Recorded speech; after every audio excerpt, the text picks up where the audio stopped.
नमस्कार प्यारे दोस्तों, स्वागत है आपका हमारे चैनल पीस स्टडी में। फ्रेंड्स, आयोग ने जो कि आपको पता होगा कि नोटिस जारी कर दिया गया है। 22 दिसंबर जो है इसकी जो डेट है वो सुनिश्चित हुई है कि पीसीएस का जो पेपर होगा वो 22 दिसंबर को होगा। तो आप सब जो है अब अच्छे से जो है असमंजस में ना रहते हुए तैयारी अच्छे से कर रहे होंगे आई थिंक, और साथ में जो है जो भी स्ट्रेटजीज़ मैंने बताई हुई थी वो अच्छे से फॉलो कर रहे होंगे। बट अंतिम 30 दिनों की क्या स्ट्रेटजी होनी चाहिए, मैं इसमें बात करूंगा कि अंतिम 30 दिनों में किस तरीके की आपको स्ट्रेटजी अपनानी चाहिए ताकि जो है आपका जो प्री है वो आसानी के साथ क्लियर हो सके। और ख़ासकर ये जो स्ट्रेटजी मैं बता रहा हूँ फ्रेंड्स, ये ऐसे स्टूडेंट्स के लिए जिन्होंने मतलब मेहनत किया हुआ है। ऐसा नहीं है कि बस अभी तक कुछ पढ़ के नहीं रखा हुआ है, बस 30 दिन में उनको कुछ ऐसा बता दिया जाए जिससे वो प्री पास कर लेंगे। तो ये स्ट्रेटजी ऐसे बच्चों के लिए नहीं है। बट हाँ, जिन्होंने थोड़ा बहुत पढ़ के रखा हुआ है, थोड़ा सिलेबस को कवर करके रखा हुआ है, पीआईक्यू वगैरह किया हुआ है, तो ये स्ट्रेटजी ऐसे बच्चों के लिए ही है। तो क्योंकि 30 दिनों में अगर आपने कुछ पढ़ के नहीं रखा है तो बहुत ज़्यादा टफ हो जाता है प्री क्वालिफाई करना। तो देखते हैं कि किस तरीके से आपको क्या पढ़ना है। पूरा वीडियो ज़रूर देखिए क्योंकि इसमें जो है महत्वपूर्ण जो भी मेरे सजेशंस हैं, जो मेरे अनुभव हैं वो मैं शेयर करूँगा। खासकर नए एस्पिरेंट वो ज़रूर इस पूरा वीडियो को देखें। और अगर आप चैनल पे फ्रेंड्स नए हैं तो चैनल को सब्सक्राइब जरूर कर दीजिएगा ताकि जो भी मैं वीडियो अपलोड करूँ तो उसका नोटिफिकेशन आपको मिलता रहे। तो सबसे पहले तो फ्रेंड्स मैं जो है प्राथमिकता के अकॉर्डिंग बताऊंगा कि सबसे ज़्यादा मेन इंपॉर्टेंट क्या है जिस पे आपको ध्यान देना चाहिए 30 दिनों में। मतलब कि आपको इन चीज़ों पे ज़रूर ध्यान देना है, बाकी आप अनदर चीज़ को इग्नोर भी कर सकते हैं, बट जो मैं बता रहा हूँ इसको ज़रूर से ज़रूर आपको करना है। तो मेरी प्राथमिकता में सबसे जो मोस्ट इम्पॉर्टेंट चीज़ होता है वो होता है करंट अफेयर। ठीक है फ्रेंड्स, करंट अफेयर अगर आपने फ्रेंड्स पूरा सिलेबस कवर करके रखा हुआ है, आपको जीएस बहुत अच्छे से आती है, ज्योग्राफी, हिस्ट्री, आपके इकोनॉमिक्स वगैरह बहुत ही अच्छे से तैयार है। बट अगर आपने करंट अफेयर आपका वीक है फ्रेंड्स, तो मतलब आप विश्वास मानिए आप प्री क्वालिफाई नहीं कर पाएंगे। क्योंकि जो करंट अफेयर है फ्रेंड्स, यहाँ से कम 35 से 40 क्वेश्चन सीधे सीधे आते हैं। आयोग में जो पेपर बनाया जाता है पीसीएस का, पेपर उठा के देखिएगा 35 से 40 क्वेश्चन आते हैं। तो सबसे बड़ा फ़ायदा ये होता है आपको वेटेज ये मिल जाता है यहाँ पे कि अगर आप करंट अफेयर में आसानी के साथ 25+ क्वेश्चन सही कर लेते हैं तो आप ऐसे बच्चों से आगे हो जाते हैं जो कहीं ना कहीं जो पुराने थोड़ा बहुत स्टूडेंट हैं, जो एक्सपीरियंस वाले स्टूडेंट हैं, ठीक है, 4-5 साल से वो दे रहे हैं, क्योंकि उनके साथ कंपटीशन आपका रहेगा। तो ऐसी स्थिति में अगर आप नए एस्पिरेंट हैं और करंट अफेयर आपने अगर 25+ सही कर दिया तो यकीन मानिए फ्रेंड्स आप जो है काफ़ी ज़्यादा जो सिलेक्शन के करीब पहुँच जाते हैं। इस वजह से मैं करंट अफेयर पे ज़्यादा फोकस्ड रहता हूँ और मेरा मानना भी है कि आप करंट अफेयर को अब जो है जितने भी 30 दिन बचे हुए हैं कम से कम की बात कर रहा हूँ 3 घंटे ज़रूर से ज़रूर दीजिए। ठीक है, 3 घंटे आपको रोज़ देना है। और साथ में जो है कितना करंट अफेयर पढ़ना है ये भी मैं बता दे रहा हूँ। करंट अफेयर के लिए चूँकि एग्ज़ाम में कई बार उतार चढ़ाव आया, कभी 27 अक्टूबर को कभी डेट हुई तो कभी 8 दिसंबर हो गया, अब जो है फाइनली 22 दिसंबर हो गया। तो आयोग, अब इसमें प्रश्न यह उठता है कि क्या आयोग ने पेपर बना दिया होगा।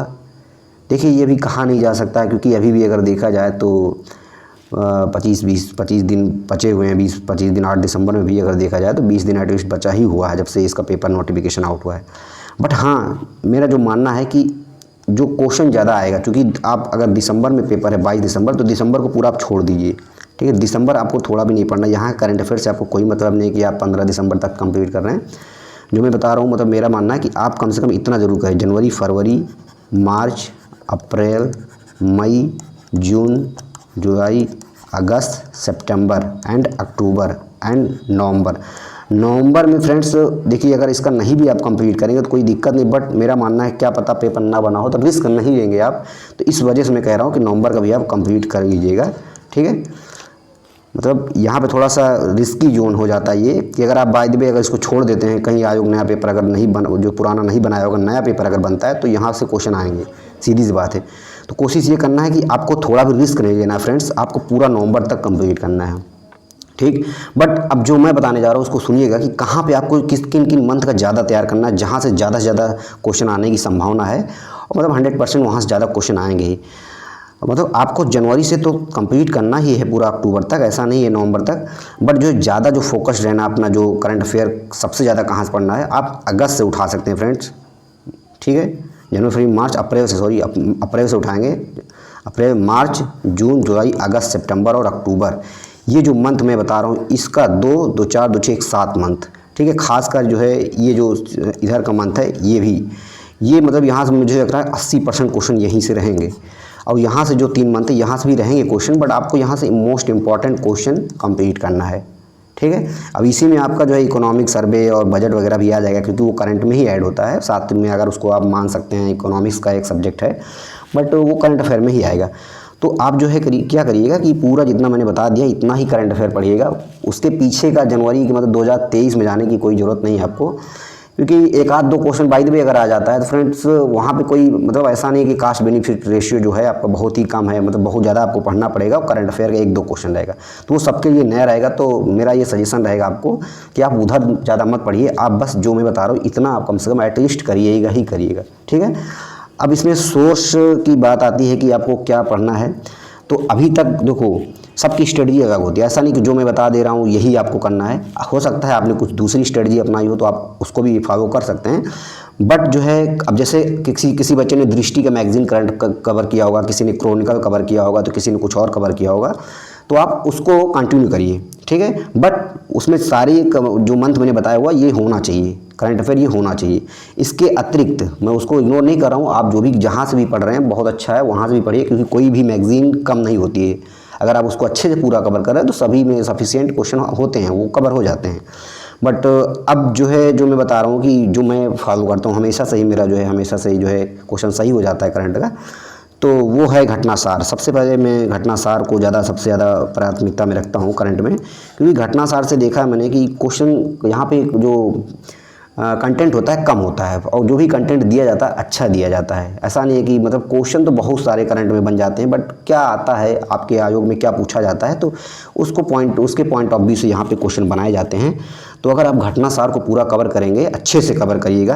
पहले मेरा ये भी मानना है कि आप ऐसा ना हो कि 3-4 मैगजीन किताबों का एक ढेर अपने रूम में ला के रख रहे हैं और पढ़ें एक भी ना, तो ये काम मत करिए, क्योंकि ऐसा कई बच्चे करते हैं कि रूम में ला के रख लेंगे 25-30 किताबें, पढ़ना एक भी नहीं है, टाइम पास ये होता है लोगों को दिखाने के लिए, देखो मैं बहुत सी किताबें रखा हूँ। तो ये सब मत करिएगा आप बस केवल एक किताब घटनासार की जो पढ़ना है आपको, ओनली 1। अगर ये कंप्लीट हो जाता है, आपको लगता है कि नहीं आपका कंप्लीट हो गया, तब आप जो है नेक्स्ट पे जाएंगे, वो है आई दृष्टि, ठीक है। और इसके अतिरिक्त जो आपने पढ़ के रखा हुआ होगा उसको भी आप करते रहिए साथ साथ, ऐसा नहीं है। हाँ, अगर आपने कोई दूसरा पढ़ के रखा हुआ तो आप इसको इग्नोर कर सकते हैं, आप घटनासार बस आपने जो पढ़ के रखा हुआ उसको रिवाइज करिए। बट अगर आपने कहीं से कवर नहीं किया हुआ तो घटनासार आई दृष्टि ये सफिशियंट है। मगर आप घटनासार भी अच्छे से कर लेते हैं तो आई दृष्टि मतलब हो जाती है बहुत ज़्यादा। इसमें भी मैं हालांकि आई दृष्टि नहीं करता, क्योंकि इसमें बहुत ज़्यादा क्वेश्चन पुराने भी दे दिए जाते हैं, जो कि बहुत ज़्यादा बर्डन हो जाता है जो अंतिम के 30 दिन होते हैं। तो घटनासार कम से कम आप लोग करिएगा, साथ में यूट्यूब वीडियो के माध्यम से आप प्रैक्टिस सेट वहाँ से मंथली मैगजीन के माध्यम से करिएगा।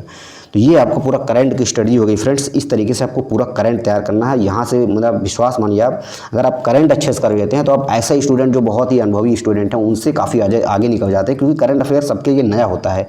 ऐसा नहीं है कि करंट अफेयर जो स्टूडेंट पुराना है वो इसके 1 साल पहले जो करंट आया था वही आएगा।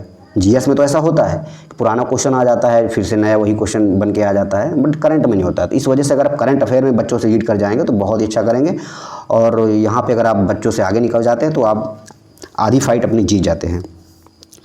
अब फ्रेंड्स मैं आता हूँ जो है नेक्स्ट पर, कि इसमें जो है जीएस में जो मेरी प्राथमिकता में 5 और सब्जेक्ट में हमेशा से ही बताता हूँ कि और कौन से 5 सब्जेक्ट हैं जिनको अंतिम के 30 दिनों में आपको करना है। देखिए मैं अब यहाँ पे ये नहीं बताऊँगा कि आप क्या पढ़ें, कहाँ से पढ़ें, जो मतलब मेरा कहने का मतलब ये है कि हो सकता है आपने जो प्रैक्टिस करके रखा हो किसी और बुक से करके रखा हो जीएस का, किसी ने घटना चक्र से किया होगा, किसी ने जो है यूथ से किया होगा, किसी ने किसी और से किया होगा, तो वो अपना अपना जो भी सोर्स है उससे आप करिएगा, कोई दिक्कत नहीं है। बट कम से कम आपको जो है क्या करना है कि जो PYQ है फ्रेंड्स, ठीक है, अगर आपने अभी भी PYQ को बहुत अच्छे से नहीं किया हुआ है तो PYQ को ज़रूर मतलब इसको करना ही करना, चाहे जहाँ से आप करें, विथ एनालिसिस करना है, ठीक है, क्या विथ एनालिसिस करना है इसको। ऐसा नहीं है कि आपने बस जो क्वेश्चन आया हुआ उसी को तैयार करिए बाकी छोड़ दिया, पूरा एनालिसिस के साथ आप करिए, चाहे वो घटना चक्र से करिए चाहे वो जहाँ से करिए आपको, क्योंकि घटना चक्र में सारे PYQ ही होते हैं। और साथ में प्रैक्टिस सेट की जहाँ तक बात की जाए, आप जो है कुछ प्रैक्टिस सेट कर सकते हैं, 15 से 20 प्रैक्टिस सेट अभी भी आप कर सकते हैं। ऐसा नहीं है कि रिवीजन के साथ साथ प्रैक्टिस सेट 20 से 25 आप कर सकते हैं। वही प्रैक्टिस सेट करिएगा जो पीसीएस के पॉइंट ऑफ व्यू से बनाया गया हो, ठीक है। ये ना हो कि प्रैक्टिस सेट में क्वेश्चन कुछ और हो और आयोग कुछ किसी और टाइप के क्वेश्चन पूछता हो। तो ये सब चीज़ों से थोड़ा ध्यान दीजिएगा। मार्केट में बहुत सी टेस्ट सीरीज हैं, तो आपको ध्यान दे के भी खरीदना है कि कौन सी टेस्ट सीरीज़ आपके लिए उपयोगी है। तो 15 से 20 टेस्ट सीरीज़ कम से कम करिएगा। इससे मतलब ये नहीं आपका आकलन तो करना ही है, बट टेस्ट सीरीज़ अंतिम में करने से फ़ायदा फ्रेंड्स ये होता है कि जो मानवीय त्रुटियाँ हो जाती हैं कि जैसे आपने बबल भरते समय 2 के 3 भर दिया था, किसी में एक साथ 2 भर दिया, सी का बी कर दिया, तो ये कुछ त्रुटियाँ जो होती हैं वो दूर हो जाती हैं अंतिम समय में अगर आप प्रैक्टिस करते हैं तो ये भी होता है। क्योंकि देखा गया है जनरली क्या होता है, बच्चे 4-5 क्वेश्चन तो ऐसा ही गलत कर देते हैं और फिर वही होता है कि 2 नंबर से रुक गया, 3 नंबर से रुक गया, 1 क्वेश्चन से रह गया। तो इस तरह की मिस्टेक्स ना करें, इस वजह से कम 15 से 20 प्रैक्टिस सेट आप लोग करिएगा, ठीक है। और PYQ आपको मस्ट है 100%, इसको करके ही जाना। मैं बार बार इसी पे फोकस्ड क्यों रहता हूँ, क्योंकि PYQ बहुत ही मतलब आयोग सारे क्वेश्चन इसी के इर्द गिर्द ही बनाता है। इस वजह से मैं PYQ पे ज़्यादा दबाव दे देता हूँ कि ताकि आप लोग इसको इग्नोर ना करें, क्योंकि कई बच्चे इग्नोर कर देते हैं PYQ को और अदर टेस्ट सीरीज को सॉल्व करेंगे, फिर कहेंगे सर मेरा हुआ नहीं। यही रीज़न होता है कि PYQ आप लोग इग्नोर करते हैं, क्योंकि PYQ जो है वो क्वेश्चन भरे ही ना है, बट कहीं ना कहीं आयोग उसके लिए एक रास्ता आगे ओपन कर देता है कि वो जो क्वेश्चन नया बनेगा वो उसी के आसपास का ही होता है। तो इस वजह से PYQ को आप लोग जरूर से जरूर कंप्लीट करिएगा। साथ में 15 से 20 टेस्ट सीरीज आपको करना ही करना है। तो करंट अफेयर होगा, PYQ हो गया, 5 सब्जेक्ट जो मैं बताने के लिए कह रहा था। सबसे पहले तो आपको क्या करना है, साइंस। हमेशा से मैंने कहा कि इन सब्जेक्ट्स को आपको जरूर करना है। 20 प्लस 25 के आसपास क्वेश्चन आते हैं। साइंस अब जहाँ से आप पढ़ रहे हैं, जैसे आप देखो, अगर मेरा अपना सजेशन है आप घटना चक्र और दूसरे से कवर करिएगा इसको, बट अगर आपने कहीं से और कवर करके रखा हो तो आप वहीं से भी कर सकते हैं, बट क्वेश्चन पूरा कवर होना चाहिए। बस ये है, ऐसा नहीं है कि बस घटना चक्र ही रामबाण है, लेकिन हाँ अगर कहीं से आप जहाँ से भी आप कर रहे हैं, बस क्वेश्चन पूरा कंप्लीट होना चाहिए। जो आया हुआ क्वेश्चन है, साथ में जो अच्छे क्वेश्चन बन सकते हैं वो सब कंप्लीट हो जाना चाहिए आपको, फिर आप चाहे जिस भी बुक से कर रहे हो। और साइंस के अतिरिक्त जो है, जो सबसे इंपॉर्टेंट मैं मानता हूँ वो है ज्योग्राफी प्लस इन्वायरमेंट। यहाँ से भी आपके 30 प्लस क्वेश्चन आ जाते हैं। मतलब प्राथमिकता में आपको इन्हीं सब्जेक्ट को रखना है। अब के अंतिम के दिनों में कोशिश ये करना है कि आपको वही पढ़ना है जो आए, ऐसा नहीं पढ़ना, क्योंकि फ्रेंड 30 दिन बहुत ज़्यादा नहीं होते हैं। क्योंकि पता चला कि जो क्वेश्चन नहीं आ रहे हैं आप उन पर अपना टाइम बर्बाद कर रहे हैं और फिर कुछ नहीं होगा।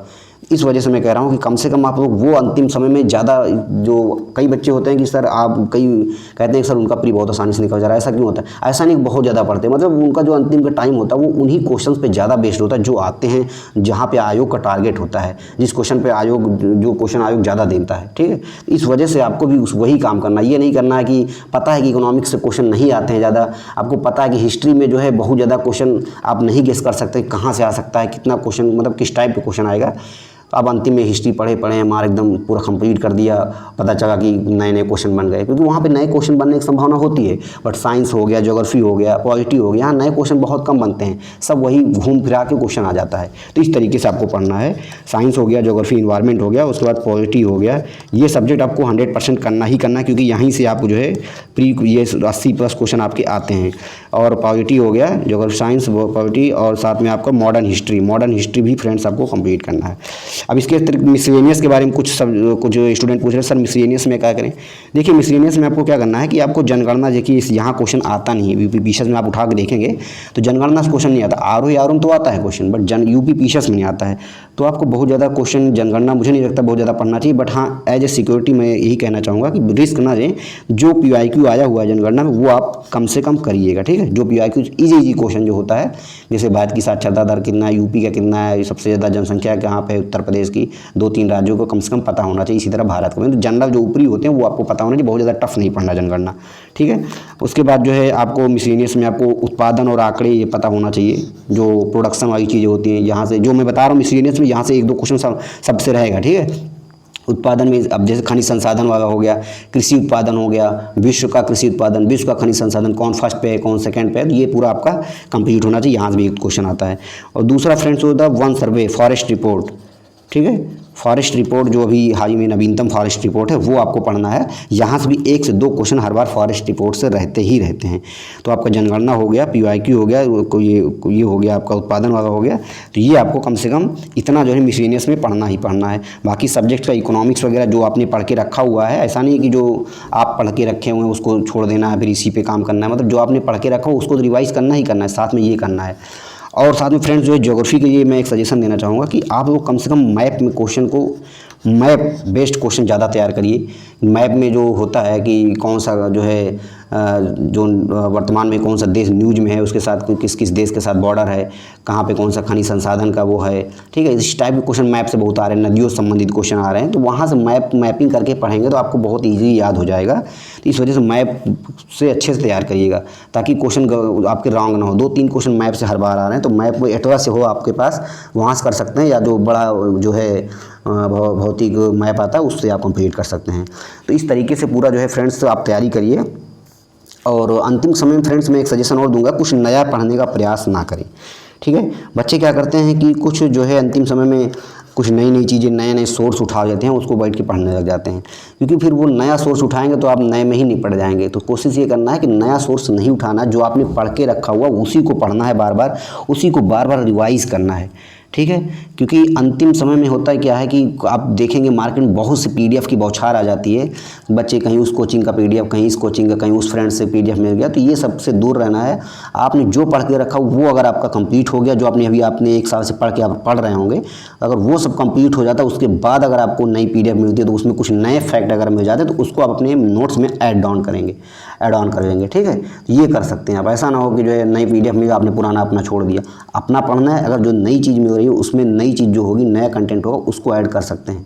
तो ये चीज़ आप लोग करिएगा। साथ में रिवाइज़, ये जो सावधानियां बता रहा हूँ इसको जरूर करिए। रिवाइज़ क्या होता है, बच्चे नहीं करते हैं, अंतिम में नया पढ़ते चले जाते हैं। जो पुराना पढ़ रहे हैं, पॉलिटी ख़त्म किया, आगे ज्योग्राफी पढ़ रहे हैं और रिवाइज़ नहीं किया। तो साथ साथ रिवाइज़ भी करते चले, सब्जेक्ट को मिक्सअप करके पढ़ें। ऐसा ना हो कि एक सब्जेक्ट आपने उठाया और बोरियत होने, क्योंकि एक सब्जेक्ट होता है वो, इसी फ्रेंड्स जो है क्या होता है कि जब कोई भी चीज़ आप कंटिन्यू पढ़ने लग जाते हैं तो उसमें बहुत ज़्यादा जो है कि बोरियत महसूस होने लगती है, क्योंकि सब्जेक्ट से दूर भागने का मन करता है। तो कोशिश ये करिए आप लोग कि मतलब सब्जेक्ट्स जो भी आपके पास है, जैसे कुछ 3 घंटा आपने पॉलिटी पढ़ा, 2 घंटा करंट अफेयर पढ़िए, फिर उसके बाद 2 घंटा कुछ और पढ़िए, जिसके बाद टाइम है बहुत ज़्यादा, ठीक है। क्योंकि कई बच्चे जॉब में होते हैं तो उनको जॉब के साथ साथ पढ़ना होता है, बहुत सारी प्रॉब्लम्स होती हैं, ठीक है। तो क्योंकि अपनी अपनी सबकी प्रॉब्लम्स है, तो जो बच्चे फ्री हैं अभी, उनको किसी भी प्रकार का प्रेशर नहीं है, तो ऐसे बच्चे मतलब जो है उनके लिए मैं बता रहा हूँ कि आप जो है मिक्स करके चीज़ों को पढ़िए। बाकी जो जॉब वाले बच्चे हैं वो जो है अपने हिसाब से जो भी टाइम उनको 4-5 घंटे मिलता है, तो उसमें अपना टाइम को उनको तो और ही मतलब स्मार्ट वे में तैयारी करना होगा, क्योंकि आपको जो एक्स्ट्रा बच्चे हैं उनसे कम टाइम मिल पा रहा है। तो अब 4-5 घंटे जो हैं उसी का आपको अच्छे से सदुपयोग करना है, ठीक है। एक स्मार्ट जो वर्क होता है, स्मार्ट वर्क करेंगे तभी जो है आप कहीं ना कहीं प्री वो क्वालिफाई कर पाएंगे। और जो मैं ये बता रहा हूँ ये ऐसे नहीं बता दे रहा हूँ हवा में, मेरा भी एक्सपीरियंस रहा है, क्योंकि हर बार मैं प्री ओबीसी क्वालिफाई ही करता हूँ। बट जो है अगर आप इस तरीके से तैयारी करते हैं तो निश्चित ही आप जो है इस बार सफलता जरूर प्राप्त करेंगे। और क्योंकि कई बच्चे कहते रहते हैं सर मतलब पूरी तैयारी हो गई है मेरी, सब कुछ तैयार हो गया, फिर भी प्री नहीं निकल रहा है। तो यहाँ पे एक और मैं चीज़ ऐड करना चाहूँगा कि अगर आपकी तैयारी पूरी हो गई, आपका सब कुछ तैयार हो गया, फिर भी अगर आप जो है 1-2-3 नंबर से रुक जा रहा है, तो होता क्या है फ्रेंड्स, तो वहाँ पे एक नेक्स्ट स्टेप आता है पढ़ाई का, उसको कहते हैं कि समझदारी, ठीक है। पेपर में ज़रूरी नहीं होता है कि आपको सब क्वेश्चन आए, वहीं पे आप पीछे हो जाते हैं। आपको आता तो सब है, पढ़ तो आपने सब ही है, पर वहाँ समझदारी, ऑप्शन के साथ खेलना, किस तरह से ऑप्शन के साथ खेला जाता है। वहाँ पे 4 ऑप्शन दे दिया जाता है, जरूरी थोड़ी ना कि जो क्वेश्चन आपने पढ़ा हुआ है वही आ जाए, नहीं ऐसा नहीं होता है। वहाँ 4 क्वेश्चन में 4 ऑप्शन मिलेगा आपके सामने, आप वो क्वेश्चन नहीं पढ़े होंगे, लेकिन 4 ऑप्शन उत्तर में से कोई तो 1-2 से आप परिचित होंगे। 1-2 क्वेश्चन जब आपको उत्तर पता है कि इसका आंसर ये नहीं होगा, तो 2 में से कोई एक होगा, तो वहाँ पे लगता है प्रायिकता। आप क्या करेंगे, अपना एक वो लेंगे रिस्क कि इसमें से 1-2, जब आपको पता चलेगा 2 है तो 2 में से 1 तो होगा ही। अगर इस टाइप के 50 क्वेश्चन होते हैं तो मतलब अगर आपने ठीक ठाक पढ़ाई करके रखा हुआ है तो आप सीधी सी बात है 50 में से कम मैं कह रहा हूँ 30 क्वेश्चन या 20 क्वेश्चन आप 100% सही करेंगे, माइनस मार्किंग कार्ड भी देंगे तो 15 आपका सही हुआ। ये होता है, ज़रूरी नहीं होता है कि जो बच्चे मैं देखता हूँ कि कई बच्चे कहते हैं अरे आपको तो सब तैयार हुआ, ऐसा नहीं होता है। वहाँ पे कुछ स्मार्ट टेक्निक्स होती हैं, कुछ पढ़ाई के जो वहाँ पे क्वेश्चन को सॉल्व करने का तरीका होता है, जो आपकी नॉलेज है उसी को ध्यान में रखते हुए क्वेश्चन को सॉल्व करना। ऐसा नहीं कि जो क्वेश्चन आया हुआ उसके अकॉर्डिंग आप अपने नॉलेज को यूज कर रहे हैं, अपने नॉलेज के अकॉर्डिंग आप आंसर को दे रहे हैं। जो भी वहाँ पे क्वेश्चन पूछा हुआ है उसको ध्यान से पढ़ रहे हैं, ध्यान से क्वेश्चन को पढ़ना भी, ये भी ध्यान देना है। कई बार होता है कि बच्चे क्या कहते हैं कि निम्नलिखित में से प्लासी का युद्ध जैसे कोई पूछिए कहाँ हुआ, नहीं है और नहीं में कंफ्यूज हो जाते हैं, पूरा क्वेश्चन पढ़ते नहीं हैं और हाई को देखकर आंसर उसी के अकॉर्डिंग कर देते हैं। वहाँ ऑप्शन भी होता है वो, क्योंकि एग्जामिनर का काम ही है कि आपको फंसाना। तो आपको क्वेश्चन को बहुत ही बारीकी से पढ़ना है साथ ही में जो है ये होता है कि कुछ बच्चे क्या करते हैं कि शुरू में जब पेपर देते हैं तो उनका जो पहला सेक्शन होता है बहुत ज़्यादा टफ आ जाता है। ये भी चीज़, ये सब मैं मिस्टेक्स बता रहा हूँ कि आपको ये नहीं करना है। जैसे आपका मान लीजिए कोई स्टूडेंट है, उसका फर्स्ट जो पोर्शन है पेपर का वो इकोनॉमिक्स आ गया और उसकी इकोनॉमिक्स वीक है, तो वो क्या करता है कि पूरा इकोनॉमिक्स शुरू से करना शुरू कर देता है 1 2 से पूरा।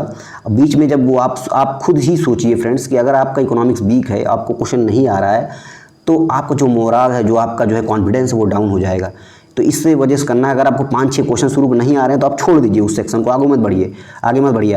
आप जाइए कहाँ पर, अपना जो स्ट्रांग हो, जो आपका स्ट्रांग जोन हो वहाँ जाइए, वहाँ से स्टार्ट करिए। आप वहाँ जहाँ आपने जहाँ वो क्वेश्चन जो आपके स्ट्रांग जोन का है वो आपने सही किया, तब आप पुनः जब अपने वीक पोर्शन पे आएंगे देखेंगे आप उसको भी आसानी से कर पाएंगे। तो यही होता है कि कॉन्फिडेंस का गेम, इसी को कहते हैं कॉन्फिडेंस।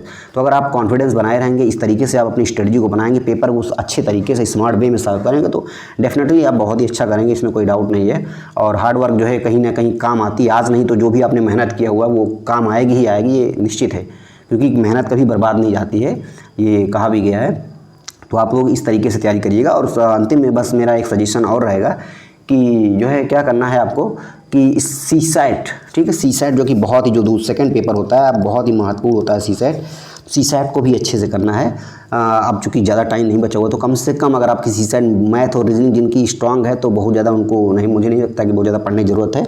हाँ, हल्का फुल्का जैसे संप्रेषण हो गया, हिंदी देख लेंगे बस हो जाएगा उनका।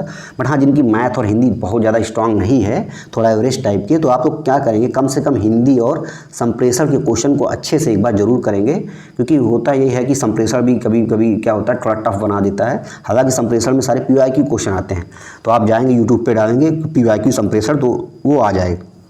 तो इस तरीके से आप पूरा सीसैट को करेंगे, PYQ के क्वेश्चन को सीसैट का जो PYQ अभी तक आया हुआ उसको सॉल्व करेंगे तो आपका हो जाएगा। ठीक है, बहुत ज़्यादा टफ नहीं है, थोड़ा बहुत आप एफर्ट लगाएंगे, आधा घंटा भी रोज देंगे तभी आपका सीसैट हो जाएगा। हाँ, क्योंकि कई बार बच्चे इसको इग्नोर कर देते हैं ओवर कॉन्फिडेंस में। तो ओवर कॉन्फिडेंस में नहीं आना आपको कि नहीं बस मेरा सीसैट हो जाएगा, तो कम से कम थोड़ा बहुत तो करके जाइए, आधा घंटा दीजिए, तो इससे क्या होगा आपका सीसैट भी आसानी से पास हो जाएगा। और साथ में एक अंतिम जो मेरा सजेशन है कि आपको प्रेशर नहीं लेना। थोड़ा भी प्रेशर अंतिम में क्या होता है कि जैसे जैसे आपका एग्ज़ाम डेट पास आता जाता है तो बच्चों में प्रेशर क्रिएट होने लगता है।